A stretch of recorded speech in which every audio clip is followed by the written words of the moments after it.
Bismillahirrahmanirrahim. Assalamualaikum warahmatullahi wabarakatuh. Saat ini kita akan bahas tentang implementasi prosedur dalam bahasa Pascal. Diharapkan Anda dapat mengerti cara mengimplementasikan prosedur dalam salah satu bahasa pemrograman. Pada kesempatan ini kita akan bahas bahasa pemrograman Pascal.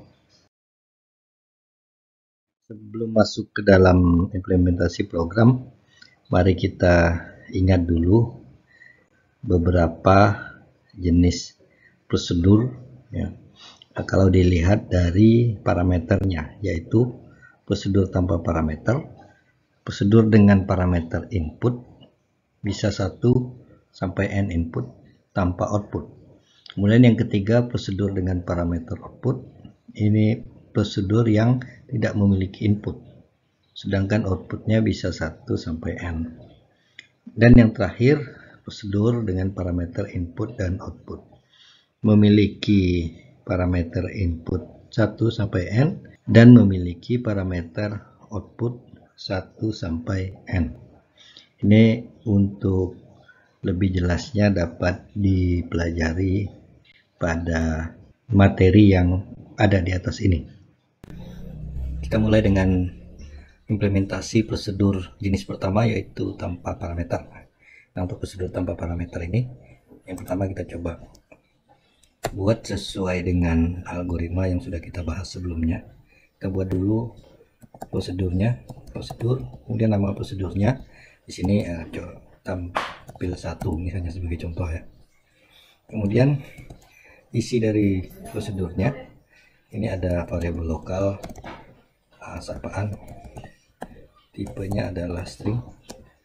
Kemudian untuk prosedur di dalam bahasa Pascal itu harus dimulai dengan begin dan diakhiri dengan n. Nah, statement yang kita tuliskan, yang pertama, variabel sapaan yang bertipe string ini kita isi dengan nilai abang. Kemudian lokal, di sini harus ditambah variabel lokal itu sama dengan apa kabar. Ingat, string di dalam Pascal harus diapit oleh kutip tunggal. Kemudian ini ditambah dengan sapaan di dalam string, tanda plus itu berarti penyambungan. Sapaan kemudian yang baik ya. Kemudian kita tuliskan isi dari variabel cal. Nah, kalau seperti ini, kalau dijalankan, tetap yang tertulis di layar adalah hello world ya. Kalau kita coba dijalankan ya, hello world. Mengapa? Karena walaupun prosedurnya sudah kita buat, tapi prosedur tersebut belum dieksekusi ataupun belum dipanggil dalam program utama. Nah, supaya prosedur tersebut bisa dijalankan, itu harus dipanggil ya.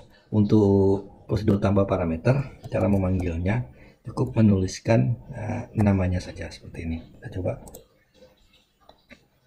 Akan tertulis apa kabar abang yang baik ya.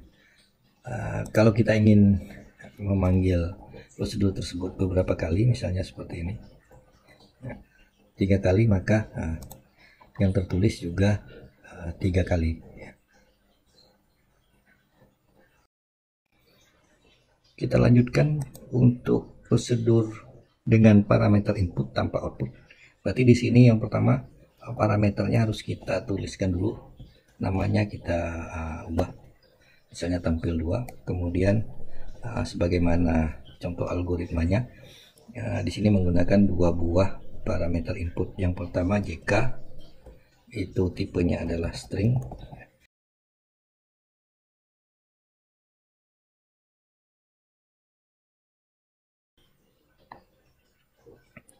Ternyata masih ada kesalahan. Kita lihat di baris kelima, di sini seharusnya titik koma. Nah, ini masalah sintaks saja.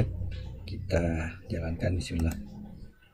Nah, jadi yang keluar adalah apa kabar kakak yang baik. Kalau tampil 2 ini kita panggil dengan parameter input P dan 18. Bagaimana kalau ini kita panggil beberapa kali dengan parameter yang berbeda ya. Yang pertama kita coba panggil dengan umur misalnya 10. Kemudian di sini yang 18 kita panggil dengan L.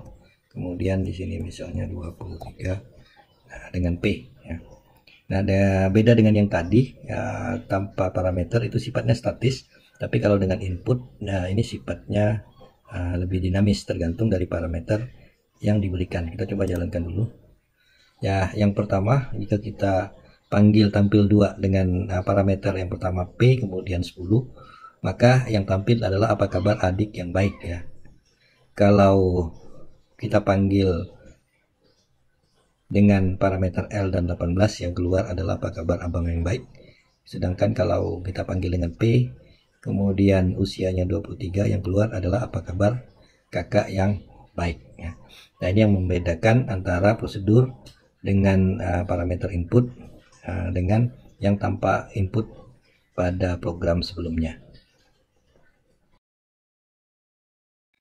Baik, kita lanjutkan dengan yang ketiga, prosedur dengan parameter output tapi tanpa input ya, kebalikan dengan yang nomor 2 tadi. Tampil 3 ini hanya memiliki variabel output. Parameter output di dalam Pascal itu harus ditulis dulu dengan var seperti ini. Kemudian nama variabelnya, lalu tipenya.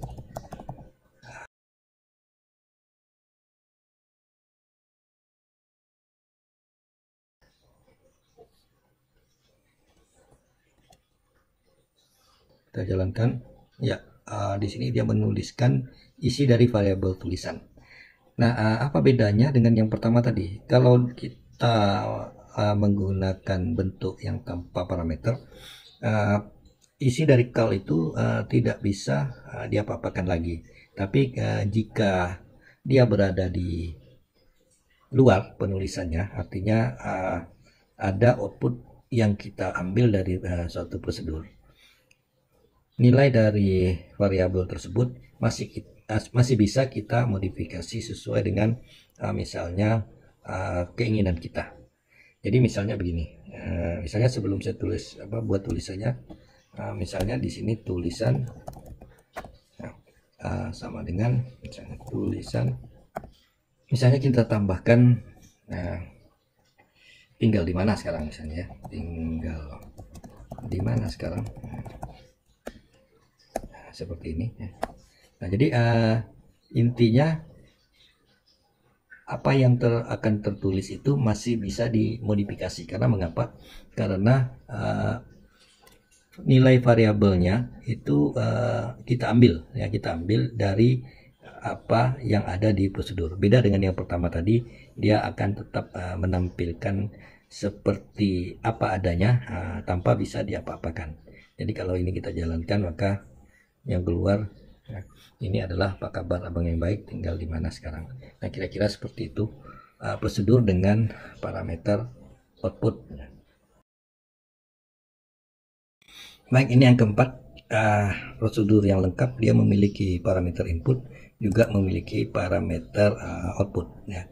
Inputnya di sini JK itu string, kemudian usia itu dalam byte ya, kemudian dia juga punya output ya. Nah, kemudian ini kita coba ikuti saja seperti algoritma dulu ya. Jadi dia mengeluarkan apa kabar adik yang baik ya, karena di sini parameter inputnya usianya itu kurang dari 10, jadi tidak melihat jenis kelamin. Kalau dia kurang dari 17 di sini, maka sapaannya adalah adik. Nah, yang perlu diingat di sini bahwa untuk parameter input itu bisa diisi dengan langsung nilainya ataupun dengan variabel. Misalnya seperti ini, saya punya X misalnya ya. X sama dengan L misalnya.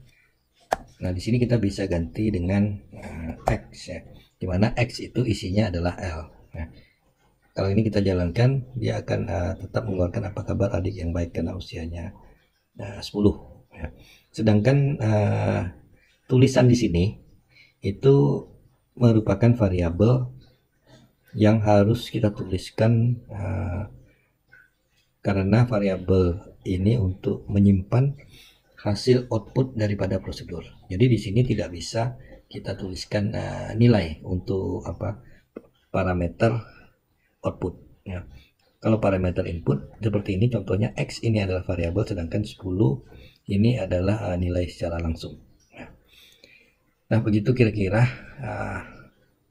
gambaran dari bagaimana kita mengimplementasikan prosedur dalam bahasa pemrograman.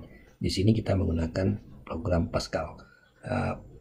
Pada pemrograman lain tentu saja tergantung dari bahasa programnya, tapi intinya kita bisa menggunakan parameter-parameter sesuai dengan kebutuhan dari program yang kita buat. Tidak ada aturan yang pasti bagaimana kita memilih suatu prosedur itu harus kita buat dengan parameter atau tanpa parameter.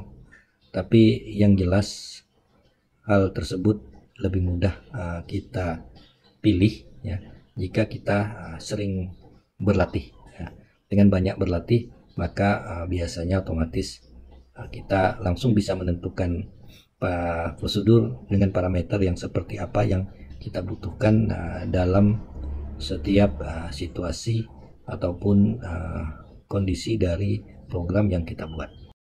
Demikian penjelasan tentang implementasi dalam bahasa Pascal tentang prosedur. Semoga bermanfaat. Assalamualaikum warahmatullahi wabarakatuh.